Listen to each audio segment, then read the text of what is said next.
যে ব্যক্তি 200 দিরহাম অর্থাৎ 653 গ্রাম 184 মিলিগ্রাম চাঁদি বা 20 দিনার অর্থাৎ 93 গ্রাম 312 মিলিগ্রাম সোনার মালিক হয়, অথবা মৌলিক প্রয়োজন ছাড়া এমন কোনো জিনিসের মালিক হয় যার মূল্য 200 দিরহামের সমান, তবে সে ব্যক্তি গণী, তার উপর কোরবানি করা ওয়াজিব। মৌলিক প্রয়োজন বলতে বোঝায় থাকার ঘর, ঘরের আসবাবপত্র, যা নিত্য প্রয়োজনীয়, সওয়ারি বা যাতায়াতের বাহন, খাদেম এবং পরিধানের কাপড়, এসব বাদে যা কিছু তা প্রয়োজনের অতিরিক্ত। 15 মে 2026 তারিখ অনুযায়ী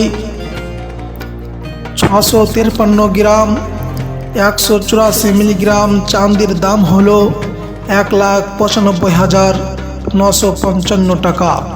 কারো কাছে যদি প্রয়োজন ছাড়া এত টাকা থাকে কিংবা অপ্রয়োজনীয় অনেক জিনিস মিলে এই টাকার সমপরিমাণ হয়, তাহলে তার প্রতি কুরবানি করা ওয়াজিব হবে।